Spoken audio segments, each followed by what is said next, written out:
All right, let's dive into a case that really shook Mexico and, frankly, the whole world back in 2022.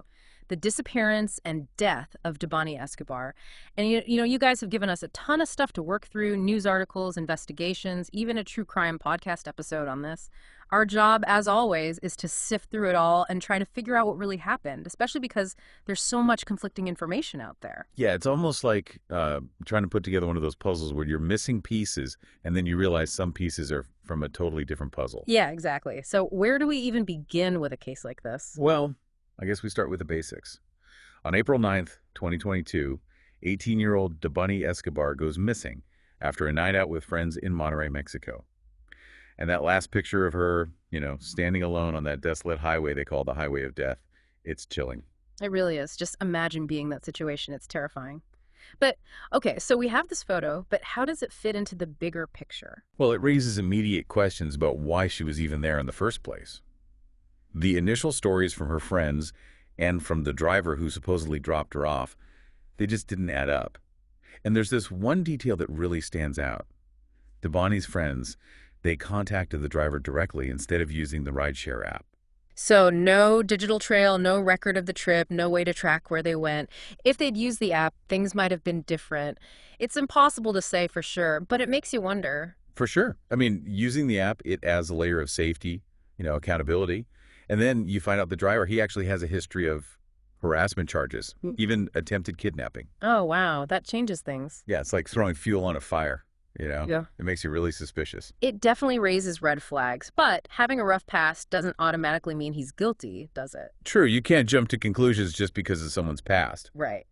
So we have Debbie missing. The last person to see her has a questionable history, and this all happens in an area known for being dangerous.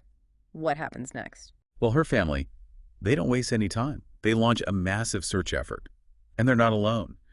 A huge social media movement explodes, everyone demanding answers. It's heartbreaking. Imagine the family's desperation searching for 13 days, and meanwhile, it feels like the system's failing them. Absolutely. And adding to the frustration, Debbie's family had this gut feeling about a motel near where she was last seen. They thought it was somehow involved. Right, and it makes you wonder why that hunch wasn't taken more seriously at the beginning. Why didn't they investigate that motel more thoroughly right away? You would think that would be a priority. And then, after 2 weeks of searching, they get a terrible break. Some employees at the motel report a foul smell, and they find Debbie's body in an abandoned cistern, an underground well on the motel grounds. Tragic. It is. But also, how is she there the whole time? They'd already searched that motel multiple times. They even used dogs. Right, and that really casts doubt on how thorough that initial investigation actually was. Makes you wonder, was this just a terrible mistake, or was there something more going on? A very unsettling thought. And if finding her body wasn't shocking enough, then come the autopsy reports, and they just make things more confusing. Yeah, the first one says blunt force trauma, maybe from an accidental fall, but then an independent review comes back and says homicide, sexual assault, multiple blows to the head. It completely contradicts the first report. Whoa. Okay, so which is it? Well, hold on, because then they exhume her body, do a third autopsy, and this one says she died from asphyxiation, suffocating. 3 autopsies, 3 different causes of death. What are we supposed to make of that?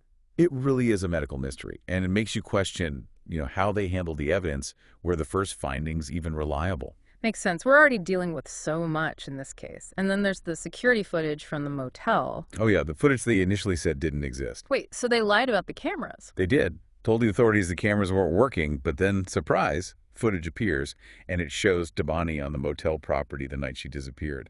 So they were hiding evidence. What were they so afraid of? I mean, does that mean they were involved somehow? That's what investigators wanted to know. But it gets more complicated because the footage, it cuts off before she reaches the area where they found her. So I have another mystery, another gap. What happened to Debbie between when she's last seen on camera and however she ended up in that well? Yeah, that missing time is critical. Was she alone? Did someone take her there? Was she forced? These are the questions that still linger. So many unanswered questions. And Debbie's story, as tragic as it is, isn't an isolated incident. There's a much bigger issue at play here, a context we can't ignore. Welcome back. As we dig deeper into this case, it's becoming clear that it's more than just a simple puzzle. It's like we have all these pieces from different puzzles and they've gotten all mixed up. That's a perfect way to put it. There are just so many things that don't seem to fit. And we were talking about that gap in the security footage, those missing hours before Debani ends up in the cistern. Do you think the answer to what really happened might be hidden somewhere in those missing hours? I think it's definitely possible. And there are other things that make it hard to believe this was just an accident. Like her things, they found them scattered between two cisterns, the ones that were connected. Oh, right. I remember reading about that. Yeah, so her phone, keys, and wallet were in one, but her body was in the other one. And here's the strangest part. Her bra was found in the pipe that connected the two cisterns. Hold on. So you're telling me if someone wanted to make it look like an accident, they'd leave her stuff scattered around like that? It's like they were trying to make it look like she'd been moving between the two cisterns, but didn't really think it through. Exactly. Yeah. It just doesn't make sense. It makes you wonder, were they trying to plant evidence? Or did they just panic and mess things up? Wow. Yeah, it's all very strange. And then there's the location itself, right? We were talking about how it's this secluded courtyard, a high wall, barbed wire, and an abandoned restaurant. It's not a place you just stumble into by accident. Right. So how did Debani even get there? Did she go there on her own? Did someone lead her there? Or did someone take her there against her will? And if someone else was involved, then the question is why? What was their motive? Was it a robbery? Or were they trying to hurt her? Or was it something else, something more personal, like connected to someone she knew? Those are the million-dollar questions. And the fact that there are no clear answers and it doesn't seem like anyone's getting justice just makes the whole thing even more frustrating. I can't imagine what her family must be going through. And it's sad because Debani's story, it's not unique, unfortunately. It reflects a much bigger problem in Mexico, the violence against women. Some reports say as many as 10 women are murdered there every single day, and who knows how many disappear without a trace. It's a terrifying reality. And the worst part is that so many of these cases, maybe as many as 95%, they go unsolved. No justice, no answers. It's really scary. Debani's case, it's more than just a tragic incident. It's a symptom of a much larger problem. And it makes you wonder, what's it going to take to change things? What will it take for women to feel safe? That's the question, isn't it? It's something that everyone needs to be thinking about. Okay, but let's shift gears a little bit. What about the public reaction to this case? It wasn't just a local news story. It blew up online. People all over the world were following it. Why do you think this case resonated so much with people? Well, I think there are a few reasons. Yeah. First, there's that picture of Debani standing alone on the highway. All right? It's like a powerful image, and it's scary.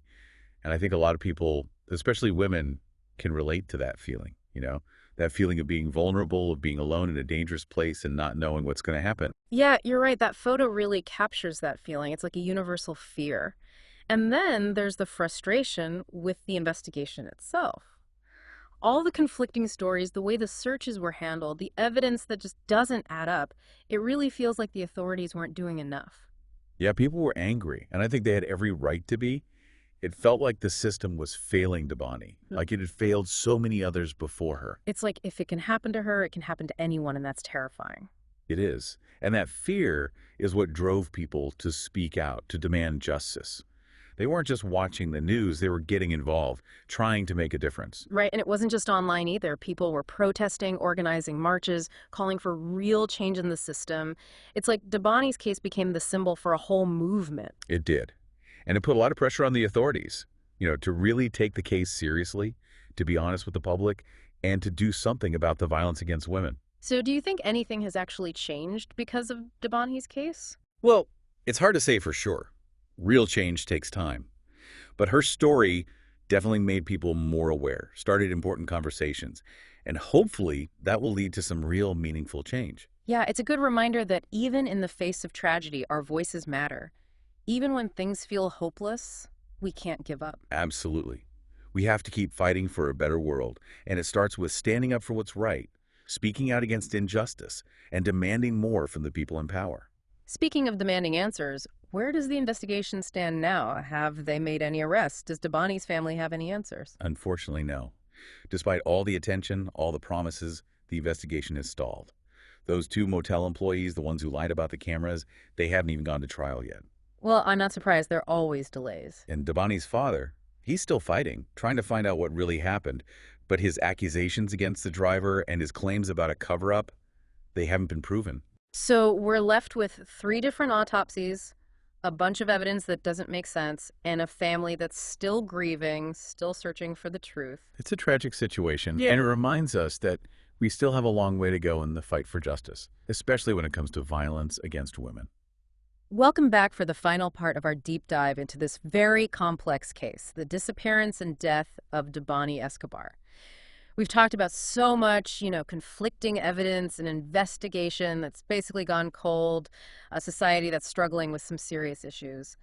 But at the end of the day, the biggest question remains. Yeah, what really happened to Debbie? Was it a tragic accident or was it something more? And if it wasn't an accident, who's responsible? These are questions that just won't go away. Right, exactly. And it's like we keep going in circles, trying to make sense of all the different puzzle pieces, but we just can't quite see the whole picture. So let's try to untangle things a bit. What are the main theories that are out there about Debbie's death? And do they actually make sense when you look at the evidence? Okay, so the first theory, the one the authorities initially went with, is that it was an accident. The idea is that Debbie wandered onto the motel property, maybe she was disoriented or drunk, and she just accidentally fell into the cistern. And, when you see that security footage of her alone in the courtyard, and, those cisterns were open, it does kind of seem plausible. Yeah, at first glance it does make sense, but then you remember they searched those cisterns multiple times with dogs and didn't find her. How do trained search teams in a relatively small area miss a body? Especially when it's a place they're supposed to be focusing on. Something doesn't add up. I agree, it's one of the biggest problems with that whole accident theory. Which brings us to the second possibility, that someone did something to Debbie, foul play. We already know that the area where she disappeared was dangerous. There had been other cases of young women going missing. So maybe she just ran into someone with bad intentions. But wouldn't that be a crazy coincidence given what we know about the driver and then those motel employees trying to hide evidence? It seems like those details point to something more planned out. That's the thing. It's hard to believe it was random when you put all the pieces together. So then you have the third theory, the one that's maybe the most disturbing, which is that someone killed Debbie and then put her body in the cistern to cover it up. And that maybe the motel employees or even the driver were involved somehow. But if that's true, what was the motive? Was she robbed? Was it a sexual assault? Or was it something else, something related to someone she knew? These are all really important questions. And while the authorities ruled out sexual assault based on that third autopsy, you have to remember that we're dealing with a lot of conflicting medical opinions here. There's always a chance that they missed something, or even that the evidence was messed with to create a false story. It's such a tangled web, you know? You think you're getting close to the truth, and then another contradiction pops up. And we can't forget about Debbie's father and what he's been saying about the driver. Those accusations may not have been proven, but the driver's past, his inconsistent stories, and the fact that he was the last one to see her alive make him a pretty central figure in all of this. Absolutely, he's a key piece of the puzzle, even if he wasn't directly involved. But you'd think with all the resources they put into this investigation, all the media attention, all the public pressure, that we'd have a clear answer by now.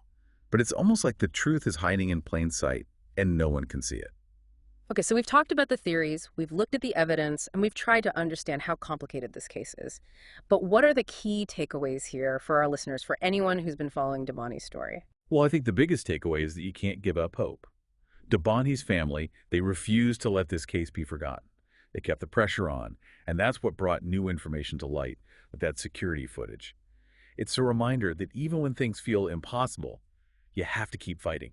That's such a powerful message. And this case really shows the impact that public awareness can have. Social media was a huge factor. It amplified the family's pleas for justice and kept Debbie's story in the news. Who knows if the authorities would have even tried this hard without all that pressure? It makes you wonder. That's a really good point. Public pressure can make a huge difference. And this whole case, with all its twists and turns and the way it was handled, it also shows how important it is to think critically. Don't just believe everything you hear, question things, and demand transparency. Right, don't take anything for granted. Dig deeper, look for inconsistencies, and never be afraid to ask tough questions. And this whole deep dive has been a reminder of something else, something really important, the human cost of these tragedies. It's easy to get caught up in the facts and the evidence, but we can't forget that behind all of this are real people whose lives have been shattered. So true. Debbie was someone's daughter, a friend, a young woman with her whole life ahead of her. Her story reminds us that violence against women isn't just a statistic, it has real consequences, it hurts real people. As we wrap up this deep dive, I want to leave our listeners with a sense of hope. We may not have the truth about what happened to Debani, but her story has sparked a movement, a conversation that we need to keep having. It's pushing people to fight for a better world, a world where women can live without fear. That's a powerful legacy, and I hope that everyone listening will take this information, keep looking into the sources you shared, and come to their own conclusions about what happened to Debani. Maybe, just maybe, someone out there has that missing piece of the puzzle, the one that will finally bring justice for Debani and her family. Thank you all for joining us on this deep dive. Keep asking those questions, keep the conversation going, and never stop demanding justice for Debani Escobar.